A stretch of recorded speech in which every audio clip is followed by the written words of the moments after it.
Alright, so good morning. Peter was having a difficult time sleeping, so he is going to be my buddy today. This is just a recovery day. I ran an 8K at my old community college, which was so much fun. It was pretty intense, but it was a good, valuable experience. Helped me understand that there's a lot more I need to do with my training. I need to essentially push the pace. And then yesterday, went on my typical long run. I've been doing, rather than a single long run of like 15 to 18 miles, I've been doing back-to-back 12-mile runs. Occasionally I'll put in some bursts, but yesterday I didn't. I just did kind of the typical threshold, like going fast enough where I'm feeling there's some type of fatigue, but not like something that'll like limit me a lot. Wasn't planning on having Peter today, but he was not sleeping very well, which is typical for him. He doesn't sleep very well, which is hard for mom because she has hypothyroidism now and Hashimoto's, so it really affects her, and it's something that when we can have opportunities for her to sleep, that's better. Because Peter, he is 14 months or 15 months, and he's going to need to stop waking up to feed more these days. But we're just going to go on a loop. Since I have him, I'm going to go on a loop around the community we live in. This is Sierra, Montana, in Surprise, Arizona.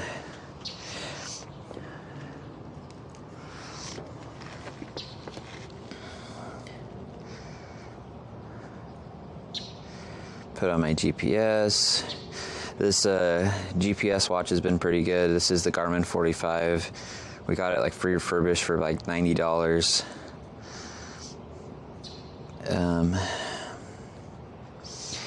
But yeah, big fan. It has the heart rate monitor kind of built into it, which is kind of cool whenever you're looking at your data from your exercises.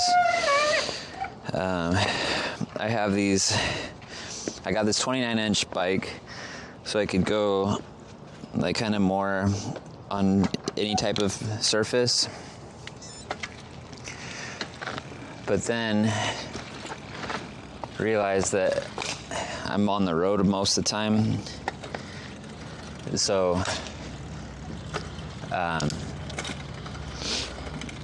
ended up just doing these clip-ins. So I think it's like $100 on Amazon, where you can adjust your pedals. Let's bring this up a little bit.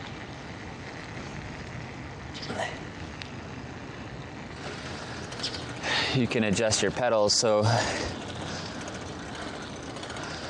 rather than just using your shoes, which for me I feel like is a very quad dominant exercise, it allows me to like use my hamstrings a lot more, which I like.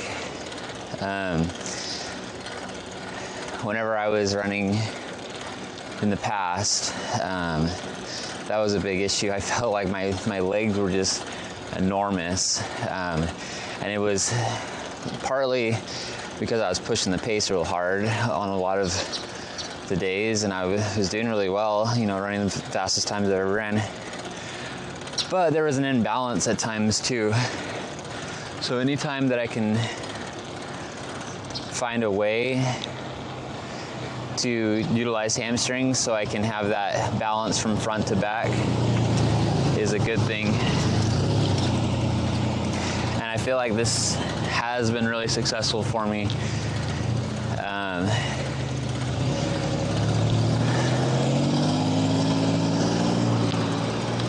So anyways, it's been kind of nice. But it has been a long while. So last year when was it? Right around when Peter was born, I was about 173 pounds, and really I was like fatiguing while I was playing basketball, and that's really uncharacteristic of me. Like, my identity, what I perceive, is that I'm a kiddo that likes to run around. I'm always the first one back on defense for my teams whenever I play pickup. I'm always trying to push the pace. So whenever the reality wasn't congruent with my what was actually happening, like the reality wasn't consistent with my identity, I was saying, hey, I gotta figure this crap out. So essentially, my biggest thing is I just started running. And historically, when I say historically, ever since about my last year of college, for example, the bottom of my feet have always been kind of an issue for me. Like, I feel like I couldn't ever find the right shoes, and I just had a lot of pain, a lot of pressure on my metatarsal bones. So I doubled up with these really thick, cozy, fuzzy socks, and then I sized up my shoes, and that really helped for a while. Like, the first shoes that I got, which I really liked at the time, hey Peter, were Nike had just come out with, they were the Nike, what were they called? Zoom Tempo Next Percent. I was really interested in, like, they had these new shoes with carbon fiber and just like different,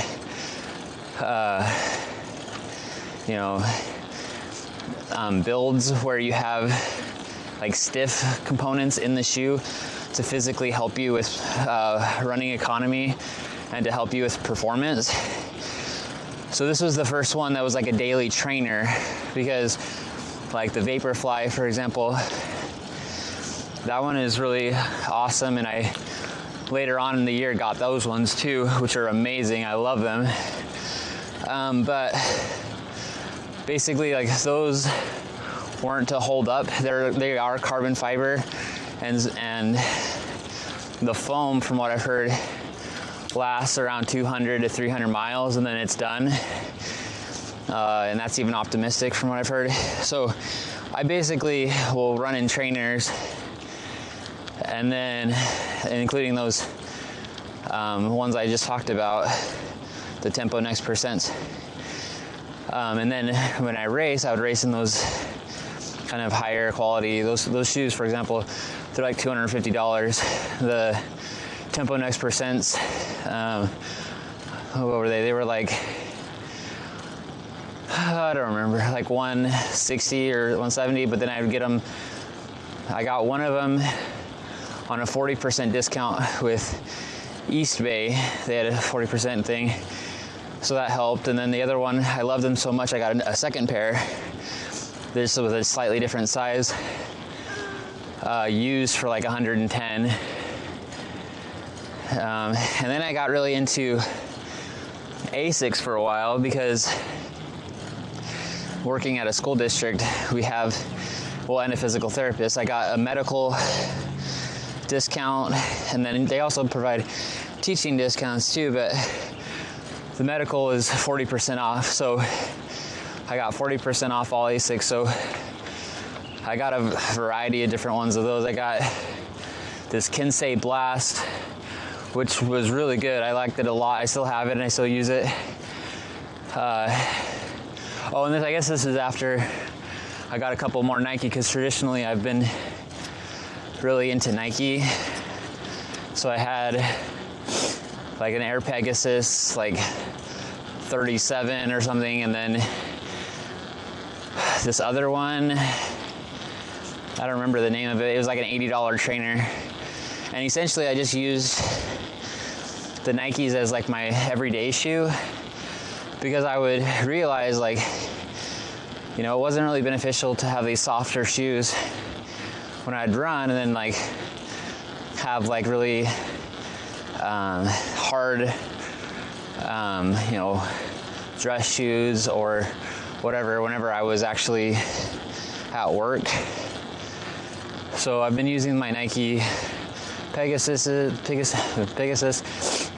Pegasus, and I think it's called like a Rival.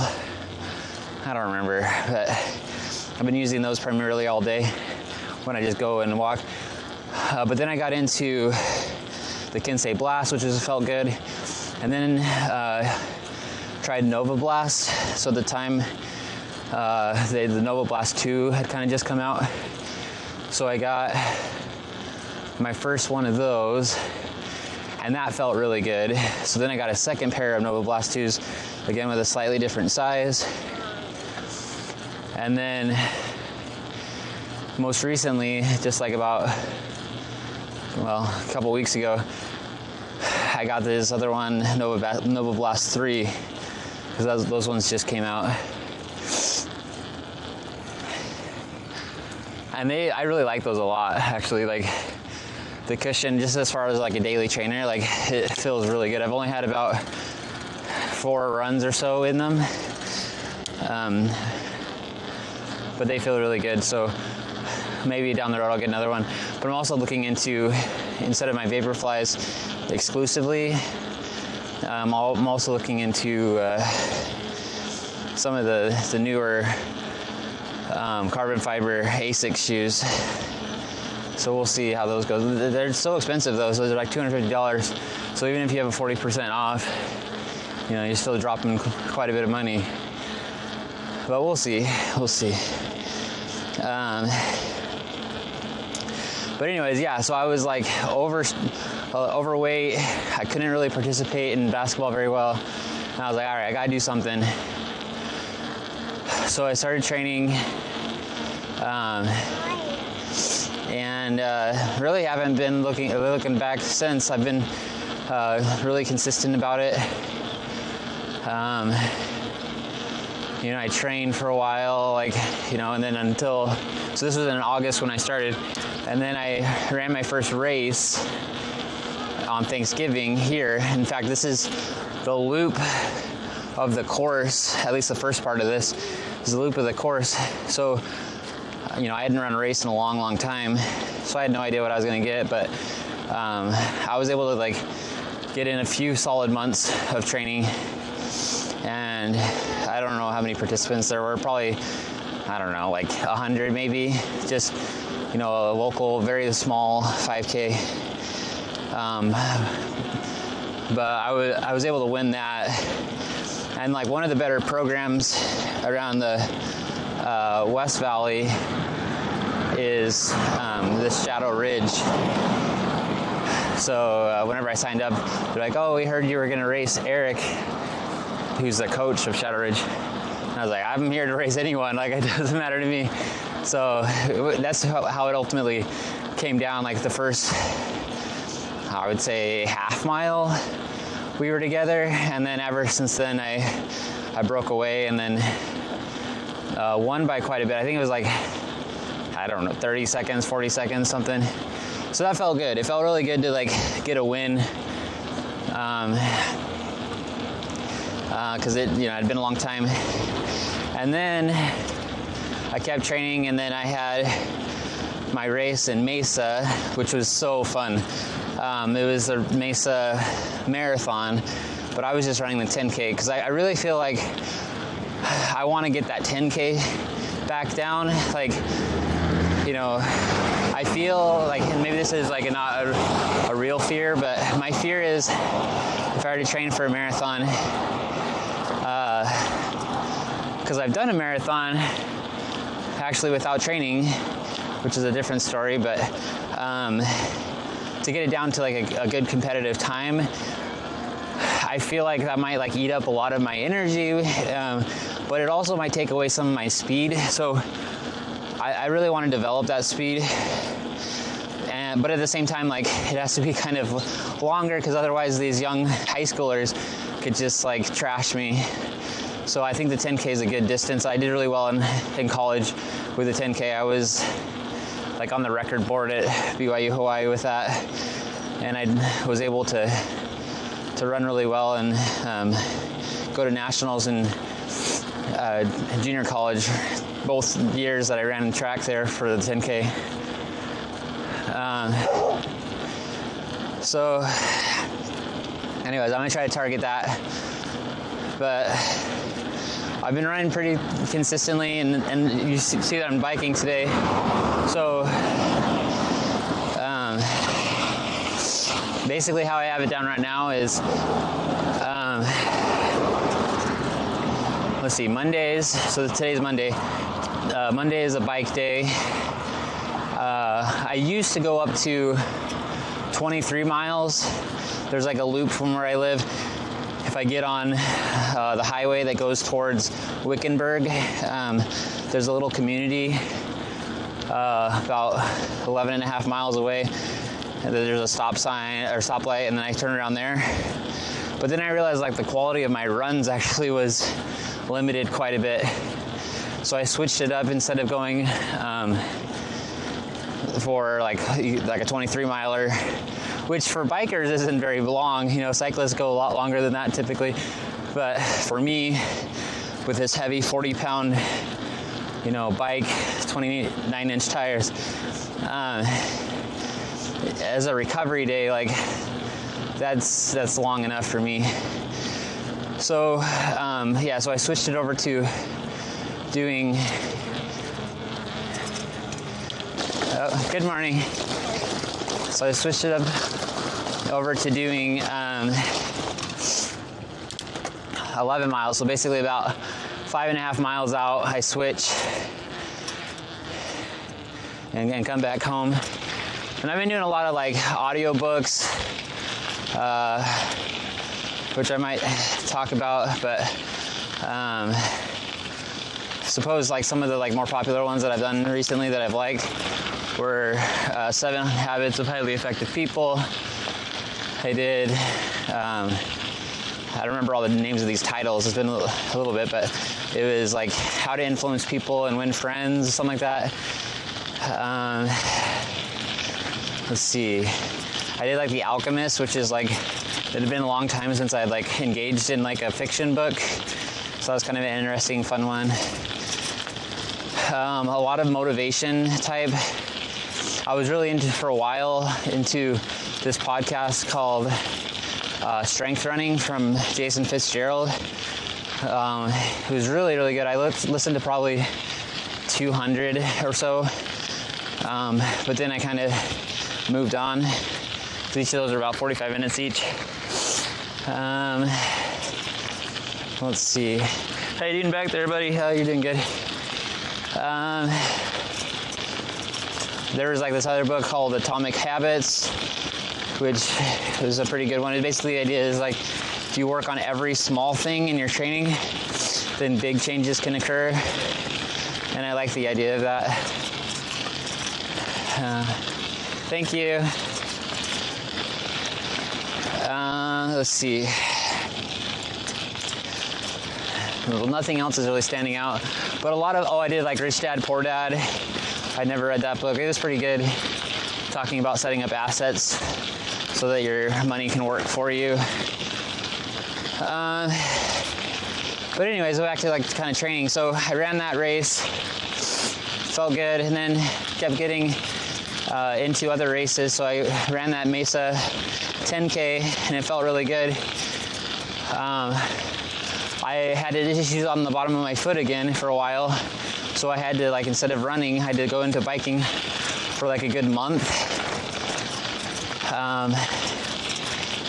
And I think part of the reason why that was happening was like I was like focused on both weight loss band training, which I know is like frowned upon, but at the same time, like it kind of worked.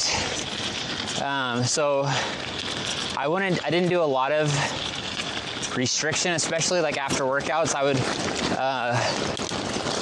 eat a lot, but it'd be mainly throughout the rest of the day. But I was able to lose quite a bit of weight. So I went from the 173 down to the lowest I got was oh shoot. My camera fell down.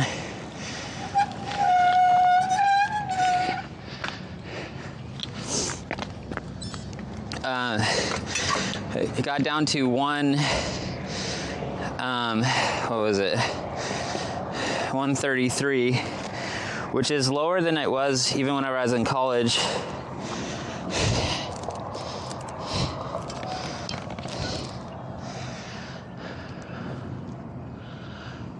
So, because when I was running my best times in college, I was around 145-ish, but I was just interested if I did want to make that a focus, to be a little bit leaner, because whenever you look at like Eliud Kipchoge,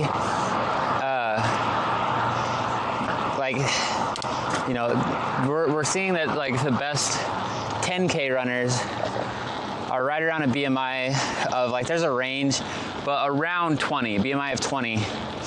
So that was kind of a focus of mine. But then I kind of like saw that like the best performances in like the 5K and 1500 and things, especially the 5K was like closer to like anywhere between 20 to 21.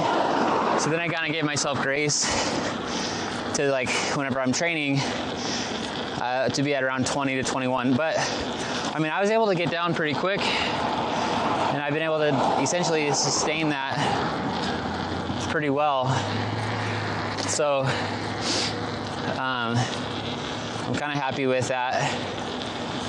But there were some issues as far as like injuries, as far as like I felt like there was a stress fracture coming on the bottom of my feet. And this is with like, I have chocolate milk immediately after I finish a run, and I'm having breakfast, but it just wasn't enough. And really what I felt like also is like, and this kind of goes back to maybe into another story, it's a tangent, is like the reason. So I had taken a lot of time off. I had graduated BYU Hawaii, wanted to be a physical therapist, but then I still had to get like some work done at a community college because I thought that was the best at the time, because you kind of could I could come back to Arizona. We had already graduated, but I needed some more prereqs before I could go to PT school, so I had to get a year of physics, a year of an anatomy with a lab, even though I had 2 different anatomy classes at the time at BYU. For whatever reason, they didn't count. And they had labs, but it wasn't like official, I guess. I had to take a year of psychology. So I did all those, knocked it out in a year, while Kelsey was coaching at Chandler for high school track and cross country. And that was a lot of fun to be able to kind of engage with her and see how successful she was. But once we got into PT school, which is in Goodyear, Franklin Pierce University, like it just wasn't feasible, right? So she was at the very end, she was pregnant and driving more than an hour to go to coach every day. So that isn't sustainable. So we loved going to Chandler. We loved Coach Eric and Dave that was running there. That was the athletic director at the time before he left. That was an awesome program. We met some awesome kids, but she kind of gave that up for me, and it's kind of how it works in marriage. So I really would have hoped that if there was any other way she could sustain that, but that wasn't really possible. She was able to go into Australia Mountain Community College with Shayna, our friend, and coach there for a while, but that wasn't really anything like Chandler. Like, it was so fun to be at Chandler. But I was able to train a little bit while I was there. You know, I was biking to school. We were living at my grandma Royer's house. She had a couple houses, and we were just living there, giving her like very modest rent for a little while. But that was kind of a fun time. Good morning. But yeah, so I was able to run like Desert Twilight, and I think I ran like 16:20, and like felt really good at the time. But basically, I was in the middle of PT school, which is kind of after this.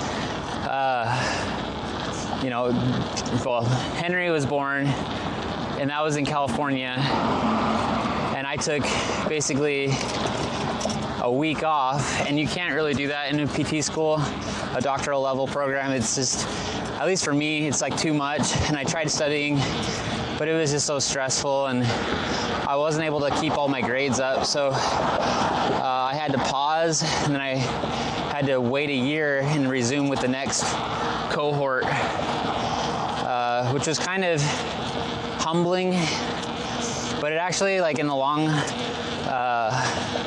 like if you look at it, take a step back and look, it actually was good because I was able to get like some awesome classes over again, like, you know, anatomy, and these are different classes that are like really fundamental to physical therapy work. So I was able to like really learn the material a lot better, going through everything another time. But while I was there, and part of when I was out and the process of getting back in, I had to be evaluated by a psychologist to figure out like how I could be a successful.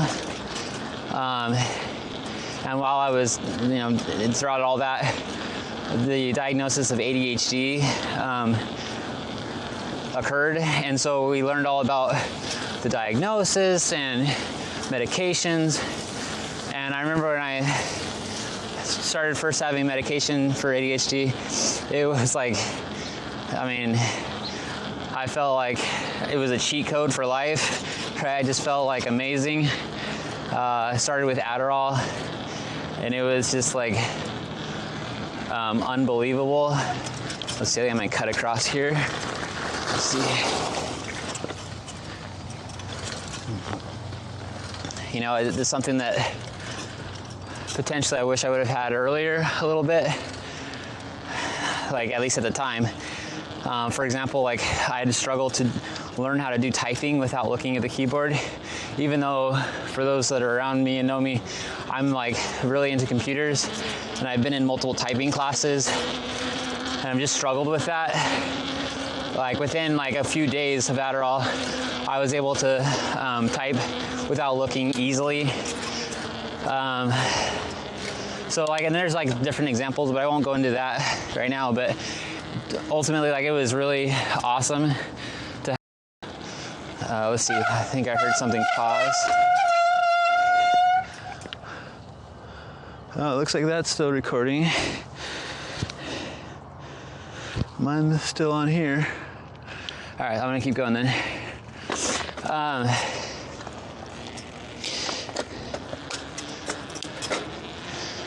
So the long-term effects. So I kept having Adderall. I was getting like some minor side effects of like numbness and tingling in my hands. Like temperature changes. Like I felt there was like, what was it? I don't remember if it was like I was getting cold or if I was getting warm. I have to look back. But there's a lot of these just different changes.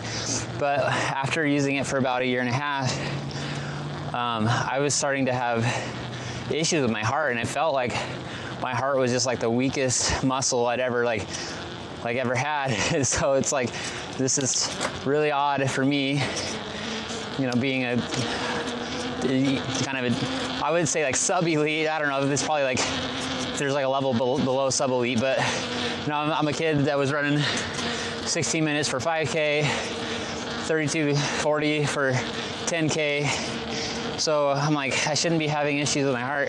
But the thing is, I wasn't ever training, right? I was going to school, which sometimes I would bike there, but I would just sit there all day and learn, which is awesome, but physically there wasn't much going on. So I started to develop issues with my heart, and ultimately it turned into pericarditis. And it felt like I was just having like little heart attacks all the time. And like I would just like have so much anxiety that if I were to like do things, like even just like I couldn't even study, right? It came to a point where like I was like feeling weakness in my heart when I was just sitting and studying. I wasn't doing anything. And like it started to become more successful short term to go off of it. So I wasn't having a lot of anxiety, but then also like feelings and manifesting on my heart. So that was kind of like a tricky time, and I got an echocardiogram for that. And then my doctor who had me on Adderall like switched me off of it. He wouldn't renew my prescription. Which, I mean, we tried other medications and things, but nothing really worked. I mean, there was one that I thought was really interesting. I think, oh gosh, I don't remember all these different names. I think it was guanfacine. I think, I'm not really sure. Maybe it wasn't, but it was interesting whenever it was like a non-stimulant for ADHD. Whenever I would take it, it was the one that like made me want to eat a lot and made me really tired. That's what I remember. But whenever I was on that one, I could like stare at myself in the mirror, or I could stare at someone in the face and talk, which was kind of like amazing because I had never experienced that my entire life. For those of you that are around me know me, like I can't really typically look at you in your eyes while I talk. So it was kind of interesting that whenever I was on that medication, I could do that. It was like such a weird feeling. I was often just smiling while I was talking to people. But anyways, I ultimately got off of that one too. And I went off for a while, like just ever since the pericarditis really. But it was a good, let's say that was in, I don't know, 2000, I graduated at the beginning of 2017. So it was probably like,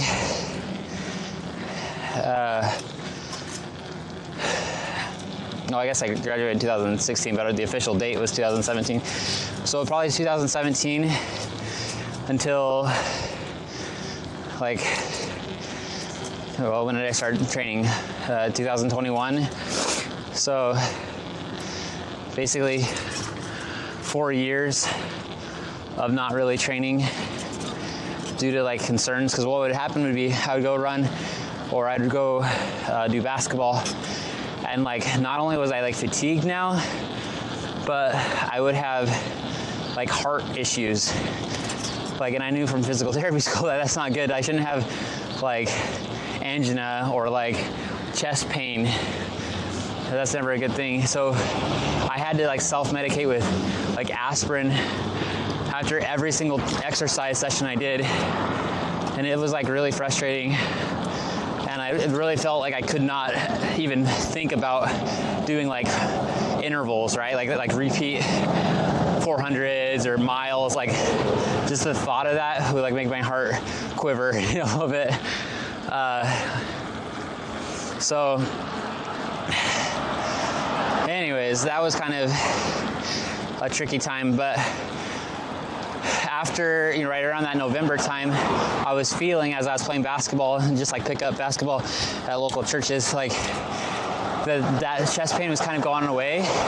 And that was also a motivating thing of like, I was like sluggish on defense and not really like the type of basketball player I like identify with, but my like chest pain was kind of gone. So I felt like it was a good time I could like engage with that. And so I did. I just hit it hard and really haven't looked back since.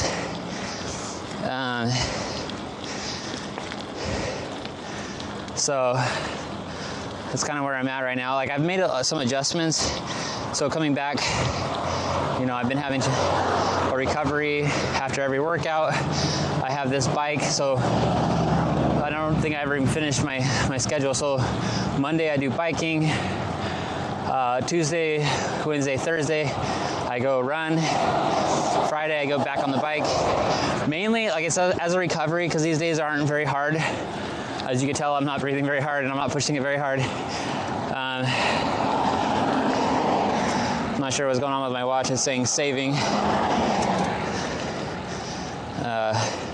I got on this Strava and I feel like I have to log everything, but it's fun to look back at all the data and the different metrics. But anyway, so Tuesday through Thursday running, Friday biking, and then I have my back-to-back days, right? So if I'm either racing, I do that Saturday, or I do my like back-to-back long runs where it's normally 12 miles. I've played around with that distance, but I felt like 12 miles was a good distance that I can do, that I can push the pace. And then it was also long enough that I got a good workout, because I'm not necessarily, especially on Sunday, for example, like I'm not doing anything the rest of the day except for like walking around the house, walking to church, stuff like that. So the 12 miles was good.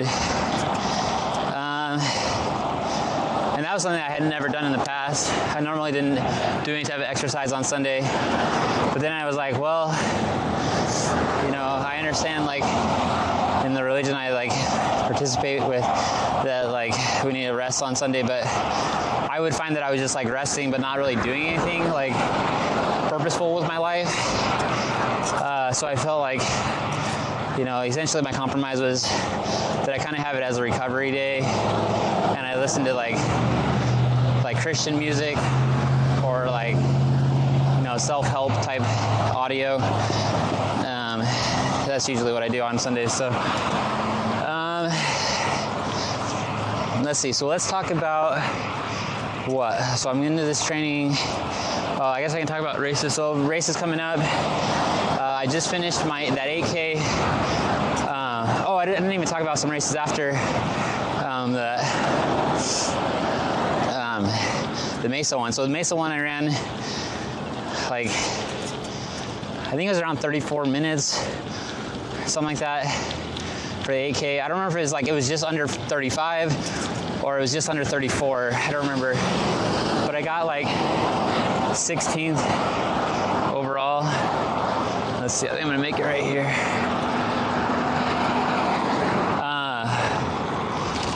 Which was good, because I was like, man, like I haven't really been training that long, and I'm still in the first percentile, because there's around 1,600 runners, and I'm being at 16th, or maybe I was 17th, I don't remember. I was like 16th or 7th. No, I think I was 16th, but then there was like 1,590 runners, so it wasn't officially the first percentile, but I think if you were to round it, it's close enough. I was like, well, like, I gotta keep doing this. And then it went from getting back into shape into, like, I want a PR again. So that's kind of my focus right now. And then I ran a 5K on the track over at Glendale Community College at an open meet a few months after that race. And that was so fun. Like, again, I hadn't been on a track in a long time. Let me make sure I'm still recording. I am. Okay.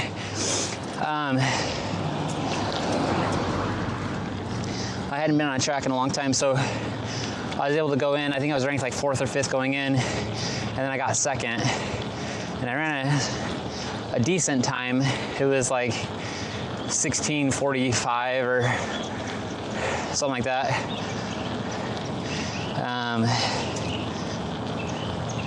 Which, like, on that 5K at Thanksgiving, it was around 17:15. So I was making consistent progress. And then that race that I just ran this last weekend, the 8K,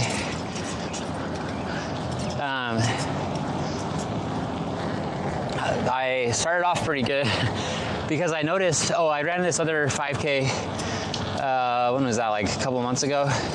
It was like this Sunrise series, and like one of the guys I play with basketball sometimes was there with his wife, and we were talking about times and stuff, and he's like, like, what time are you thinking? And then I was telling him like mid-16s. I don't remember exactly what time I told him, but I was able to get under that time, and I was able to win that meet, or that race, which felt good. You know, winning races feels really good, right? Like, yeah, my family there to support me. I don't remember how many people were there, but it was just one of these things they call like a Sunrise series, and there's like a bunch of different ones, but it was like this course right under, or just south of Midwestern. So anyways, that felt really good. And then this last race I just ran, I started off pretty quick. For me, I need to get my speed back, but I ran the 5:15 first mile, then 5:18, and it was not that difficult of a course. It was a flat course, but I think mentally, like, when I looked up and I saw I wasn't even close to like the lead pack, I kind of just got I settled, right? And then I also was realizing that I wasn't in the fitness to be up in that pack, so I was like, anyways, I slowed down the last 3 miles, running like, I think 5:35 pace the last 3 miles, so I averaged 5:29 pace, which was kind of what I was thinking. I didn't have a set goal going in, but I was thinking that I was going to be close to that time. When I first ran straight out of high school, and we ran an inter squad with Gateway Community College, my first race I ran, an 8K, was a 27:30. So from that perspective, I'm just like barely a little bit faster at this point than when I first started running in college. And I was able to get quite a bit faster. So, you know, the way I think about it is, like, if you know these secrets, these training like recipes, like, it's just a matter of time, right? So it amazes me all the time where like kiddos or adults will break an arm, and it's like, well, you got to wait 4 to 6 weeks, and it's like amazing that the body will adapt, and in 4 to 6 weeks you're gonna have strong bone again. And just like that, that's how training is. So being consistent, you just have to understand it's going to take time, but if you put in the work and you give yourself enough time, your body will adapt. You just have to keep molding it. So I have no hesitation. I feel like I'm going to get my goals. It's just a matter of time. So we'll see how it goes. But yeah, so coming up, I'm going to run an open mile at Desert Vista High School in January. So that'll be fun. I haven't really ran a competitive single mile since high school, I suppose. Outside of practice, so, we've done practice miles and stuff. But yeah, so I have that, and then I was hoping to run a 5K at Paradise Valley if they have a track meet for the indoor early January, but we'll see. I haven't seen it posted anywhere. And then in February I have my Mesa 10K again, which I'm going to try to, if I got 16th last time, see if I can get down to like the top 10 or something. That would be pretty good. I would love to get my time, my PR, but that might be a little optimistic. We'll see. So my PR right now is 32:47. So we'll see. But let's see what else. Like I meant to do my life history. So when I was just finishing high school, my bishop at the time had commented for people in the ward to, be beneficial for them to write out their life histories. And so I did that. And then when I got back from my mission, I updated it. And after a few years, before I left to BYU Hawaii, I updated it. And then I went back and updated it again after, I've been married for about 10 years or so. And I thought it would be a cool idea to get on the camera. So not necessarily just for me, though, like that's part of it, I'll admit, but the other part is just like for Henry, Ashlyn, like my kids, like to see all the different like struggles and successes that I faced and kind of learn about their dad. Like that would be really cool for them to have as a resource. And whenever I'm super old, I can go back to and look at a little bit younger Justin and explaining like, what all he's had to face and has gone through, and how I became board certified pediatric specialist in physical therapy with a doctorate, with multiple jobs, doing home-based physical therapy, school-based, teaching at the same college that I graduated from. Like it would just be like, it's just fun to like go through that journey of how that all developed. Because one thing's for sure, like I feel like I believe there is God, right? And I think God has definitely like guided me throughout this journey, and I haven't been doing this by myself, so it's just kind of fun to see his work like manifested through my life. And potentially if I were to maybe follow more advice and understand like maybe what he's trying to say to me more, I'd have like a more successful life. But I'm not gonna lie, I'm like pretty happy with where I'm at. Like things are going really well. Wonderful family. Got our house. We were able to buy our house right at like the perfect time before the COVID kind of happened, and the inflation went crazy. That's kind of like a crazy story, but I feel like that by itself was like a story that God kind of like leading us. We were renting from my aunt and uncle, and they were really gracious, and the rent was very minor. It was a big house, but for whatever reason, they just kept getting like more and more issues, like just random acts of God, really, like just like things would pop up, and it was just like getting really, really bad. So my wife was just getting like tons of health issues, and like so we just had to like break that, and we kind of had to be a little we had to break our relationship a little bit because we had a lease for a certain time, but we just had to like essentially walk out on it because they were gracious and had us stay in hotels for a couple of days for different things, but it was just like terrible. Like there was so much work that had to get done just randomly, and it wasn't anyone's fault, but anyways, it ended up happening, and we got out of there. We got this house, and it's been awesome to have it, and it's basically doubled in value. We bought our house for $250 something, $255 maybe, $259, and now it's like worth almost $500,000. So we've been pretty lucky in that regard. See, am I still recording? Looks like it. So let's see. what was I even talking about? But who knows?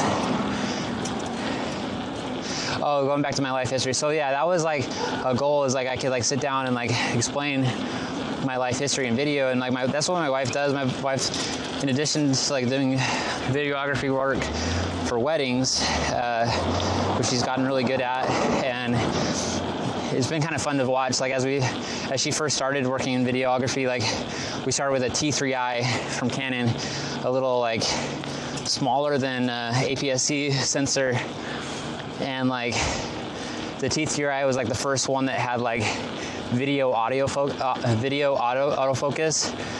and we thought it was like awesome at the time, and it was pretty good whenever it was during the day, but the low light was terrible.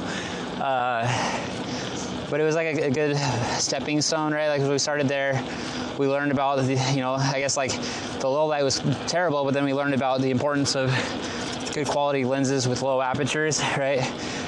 And minimizing the ISO. And we kind of just worked up from there.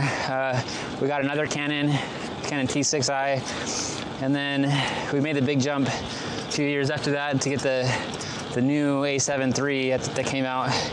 That was a full frame mirrorless camera rather than the DSLR, cropped bodies. This was a full frame one, and that was a big jump for us.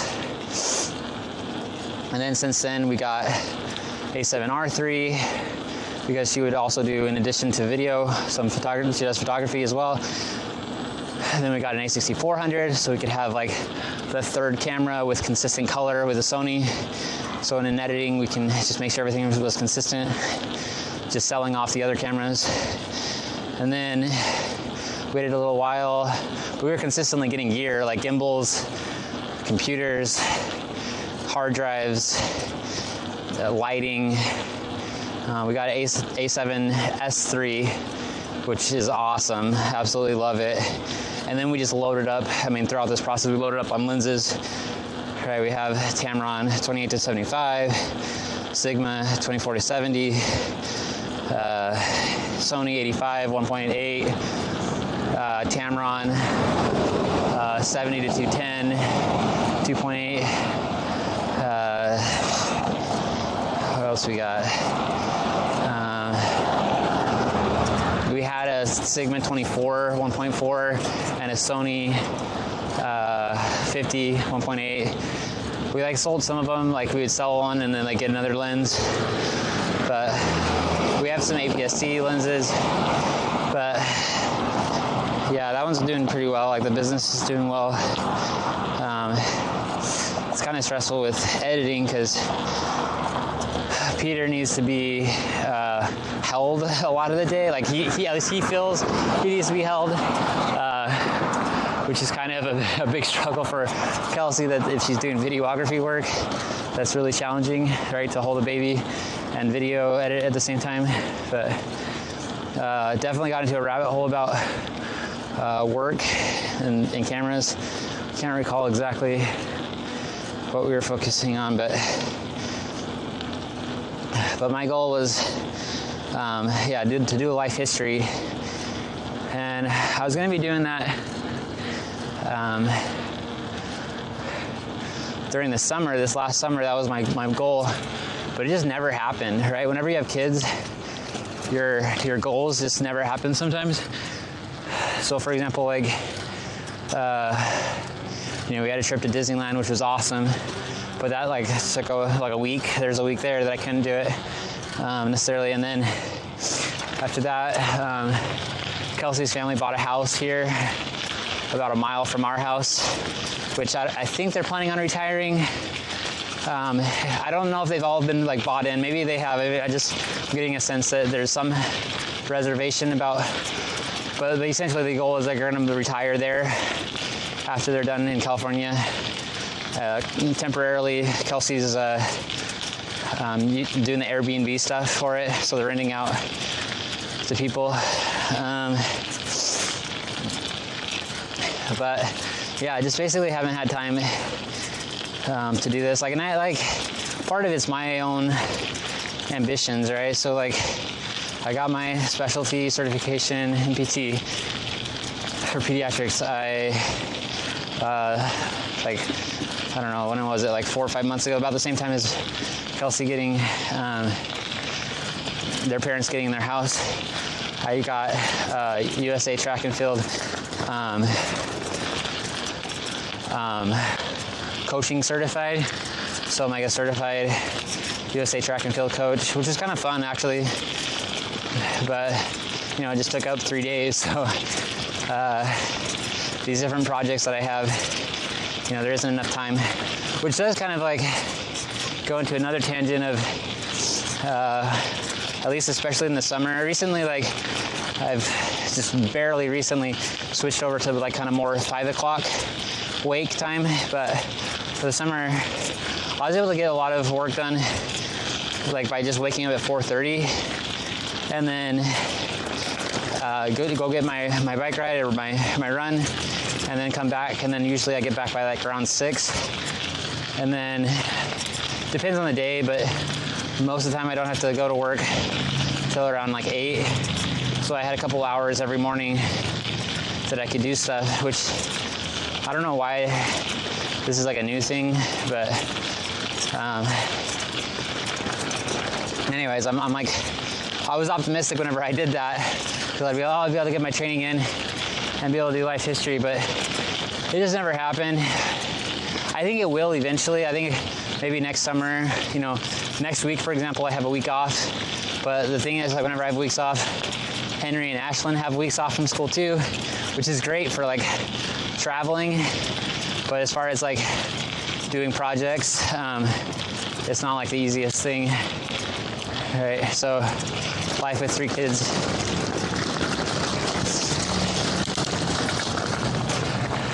Come on, baby. Sometimes with these clip-ins, it's hard to like, well, and pulling a baby trailer, it's hard to ride because I want to make sure I keep my momentum, because if I don't,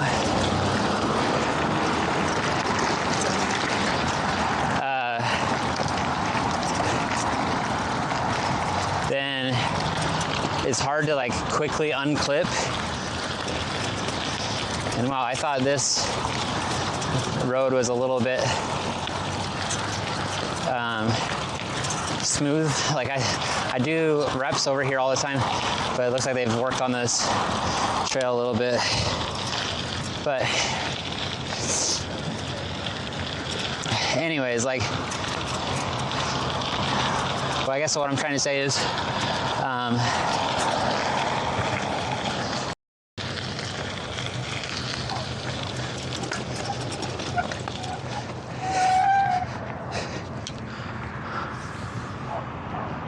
like stopped recording, but then it started recording again. That must have been what happened earlier. But I feel like this is potentially a sustainable way, like maybe on like my bike ride days, that I can talk through my life without like going through and sitting down. Because I mean, let's say it's going to be like an hour. I don't know how long this will be, but just trying to like optimize my use of time. So yeah. Morning. Let's see. So anyways, we'll get back to like, that's my goal, is to like do life history stuff, but in the meantime I can just have it rolling. And I think I'm gonna put this up as a 360 video. I've never done that before, but we're gonna, you know, never a better time to learn than right now, huh? Like either that or I might just crop it. Like the nice thing with this camera is you can like go back and post, and like you can direct it to what you want to focus on, right? So you can focus on me, the sunrise, Peter, like people I'm like riding by, whatever you want. But It has been, from what I've seen so far, it seems pretty cool. It seems like the quality, well, I'll take it back. I actually haven't ever seen the quality on my computer yet. Like, I've only been able to see the quality from the actual screen on the camera. So I don't want to like judge the quality yet, because it seems like a little bit lower, but that just might be lower because, you know, there's like a decreased quality from like the screen on the camera. It may not actually be a decreased quality on how you doing back there, buddy? On the actual recorded footage, so we'll see. But yeah, I got like that camera. I got this wireless system so I can talk, you know, to this lavalier right here. You know, I have a invisible selfie stick, they call it, so you can't really tell that it's right there, but we'll see. I think it's a good investment. Like the whole reason, well, one of the reasons I got it was whenever I'm doing physical therapy, like teaching and lectures and stuff, like there's like a homebound kiddo that I work with that I think it would be awesome if I like just set it up in the middle of the room when I do a treatment session, and then all the students could look and see, like, you know, my interventions, and I could provide like perhaps like a verbal rationale as far as why I'm doing it, maybe real time. So I don't know. I think the idea of that made a lot of sense to me. So, like, if I was a student, that's how I would prefer to learn. So that was what motivated me. But I tend to get very fixated on like various technologies and ideas, and I acknowledge that. So that's just who I am, though. I have to make sure that my costs stay low, right? Like, so whenever I do these things, I can justify it as like a business expense, and I can do it through my business account. So that's kind of like how I'm able to like sustain different new technologies and ideas without causing issues like in my family life, like pulling all any money away like from my personal bank. So anyways, there's like kind of a long line. Apparently this is the time to go to Shadow Ridge. Let's see what time is. Well, I don't even have my watch. It just has my mileage. Let's see. 7 o'clock. Yeah, I think their school starts at 7 o'clock. This might be tricky to get out. Let's see here.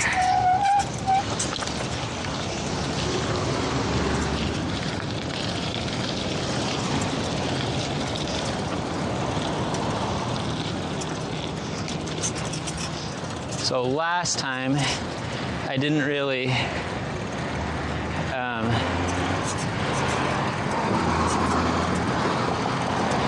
go the right way. Like, I should have turned a little earlier so I didn't have to go through the grass. So we'll have to do it this time. I'm very curious to see if this is like going to be usable footage, because like when I'm looking back, my camera is just like going up and down like crazy. But like in the past, you know, I have an Insta360, the small one. Let's see, Insta360 Go 2, and the stabilization on that is absolutely amazing. So, oh crap, I missed the. Oh no, I didn't. Okay, it's gonna be later on. It's absolutely amazing. So there is some hope that it can like stabilize. So we'll see how it goes, but this is my first time using it, certainly on a workout. Any interesting discussion topics going on right now? Well, I have like 1 week of school, and then after that we have a week off for October. Like I don't know if it's fall break, or I think that's what it's called, fall break. But it is just amazing to work for a school district. Like when I was in physical therapy school and going to different settings, like, you know, I interviewed to like go to the hospital setting, even though like I had no plan on going to the hospital. My wife kind of forced me to go do extra interviews to like build up my confidence and things, which I kind of feel bad in hindsight, because like the people that I put as references probably got a lot of calls. But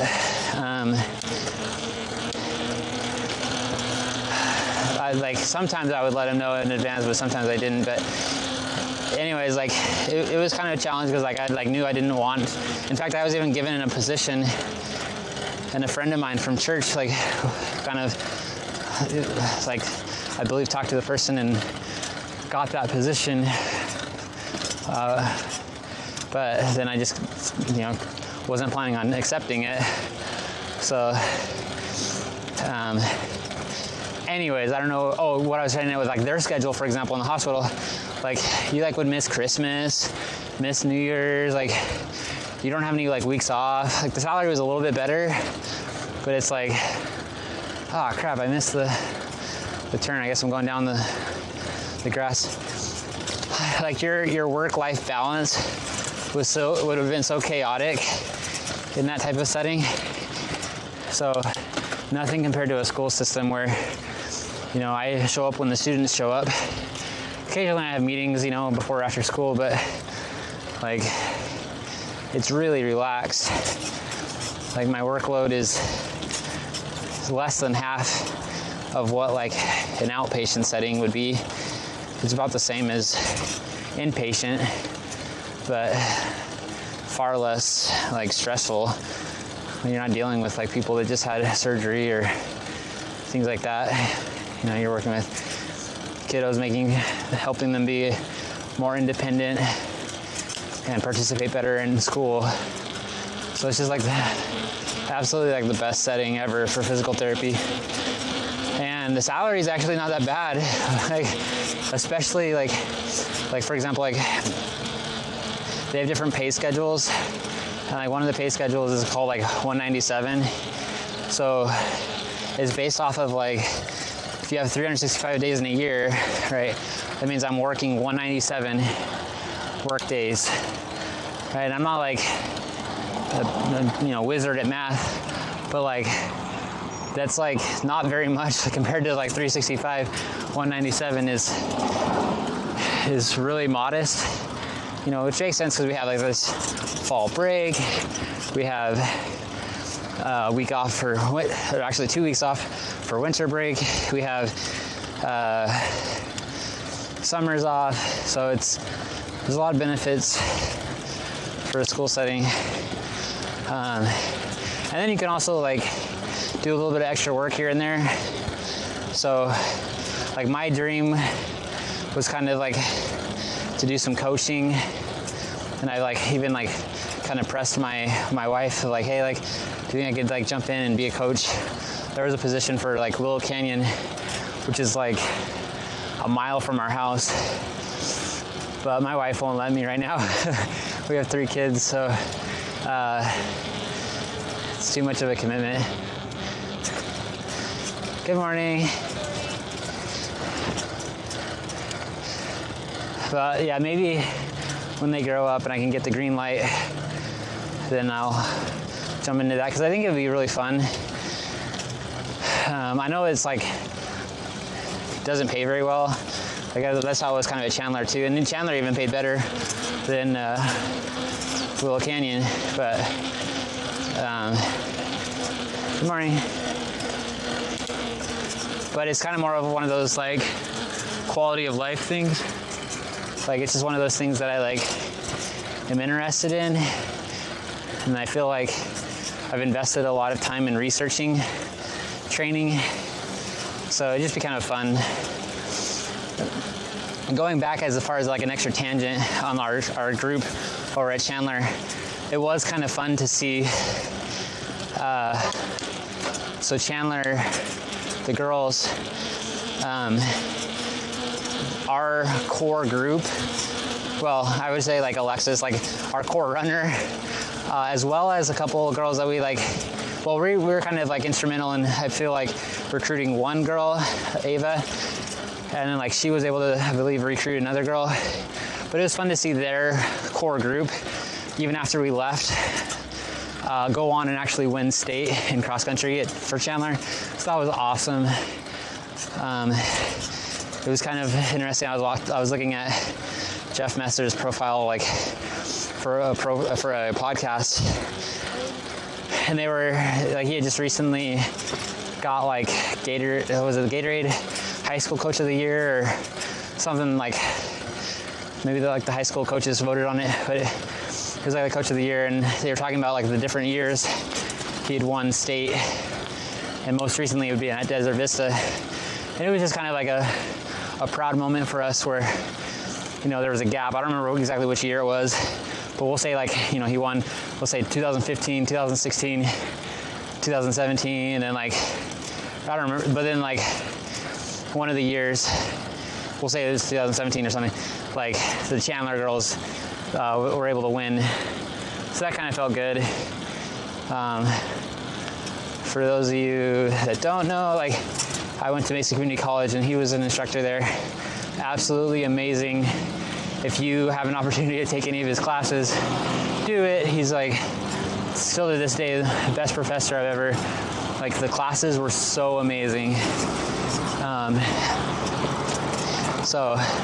But it was kind of one of those things where like, essentially he taught all these different ways of optimizing performance, and it kind of was like, maybe he was too good of a teacher, right?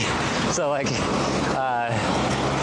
he taught the secret of how to be the best, and it was able to take him down a year. So it's just kind of a funny coincidence there. But because I was able to share a lot of my teaching, like the teachings with Kelsey, and we were able to implement that into our training program.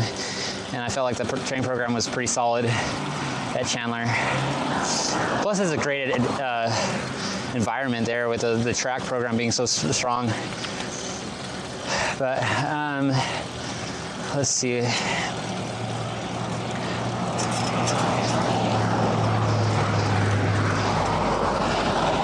All right, so yeah, basically going back on like how amazing it is to be a school-based physical therapy. That's really cool. Like, I'm really happy I'm a physical therapist. I feel like I'm able to understand a lot of like ailments, especially related to like my training, and like I have an understanding on how to like promote recovery. So I think that I'm optimistic, you know, being a physical therapist and now like hitting training hard, that I'll be able to get back to PR. You know, this was kind of spurred by, I had a friend of mine that I used to run with in college at BYU Hawaii, and he doesn't know this, but like his name's Matt Roberts, but I was watching his threads on social media about like he was biking a lot at the time, and then he was able to run some 5Ks back down to like 16, back in the 16s, and I was like, dang, like I gotta get down there, like I'm jealous. So that was a really big motivator too. And then also I had another friend, Rivers Puzzi, that like he was like getting his times really, really fast in like the marathon morning. And he was actually the only person that I never ran like faster than at a single race in college that I can think of. I don't know if I beat Matt Golden or not, but we were like pretty close. But like even just like in like practice, like mile repeats or whatever, like I never beat Rivers like ever. Like so that was kind of interesting. Even like after I ran like my 32-minute 10K, and then there was a couple of weeks off, which I honestly like just went like cold turkey. Like I just didn't train at all for a few weeks, but there was like a open race in Oahu at Gunstock Ranch, and like the winner would get like a day, like an evening at Turtle Bay, which is like a nice resort on the north shore of Oahu, Hawaii. But like even though I'd been training so hard, and he wasn't even like, I mean, he was probably training, and I mean, I'm sure he was, but he wasn't like racing against collegiate runners as much. Like he was still able to beat me, and I was like, oh crap. Like, I mean, he beat me by like, he was up ahead by quite a bit, but I was able to like come back and like be on his heels, but he still beat me by a second or two in this 5K. But anyways, he was getting really fast, won this like rock and roll marathon here in Phoenix, and was training up in Flagstaff, you know, participated in the physical therapy program up there in NAU, but then thought he had COVID, so self-quarantine. Turned out that it was cancer, lung cancer,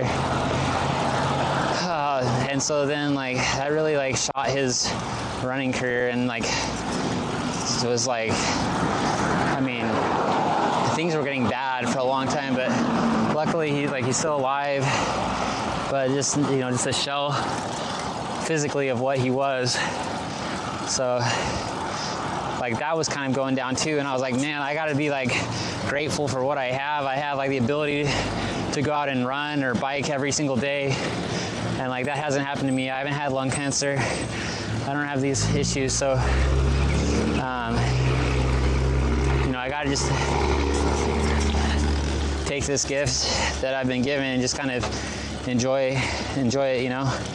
So that's what I'm doing, putting in the work every day, and it's fun. Like I enjoy the process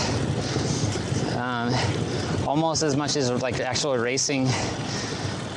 Like, I mean, races are fun because you put all the work in early, and then it's just kind of like, you know, whatever performance you get. But like the journey is what it's all about, having fun in the journey. So morning. So they're putting in these like fast internet. I'm excited because we're gonna be part of that once it gets all set up. Can have like fiber optic internet, so maybe I can do some live streams. But well, hopefully that worked. I'm gonna go ahead and stop recording after I put my bike up here. How'd you like that, buddy? You like the bike ride? Alright, let me pull this camera back in.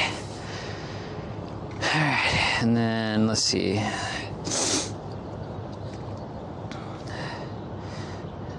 I need to pause.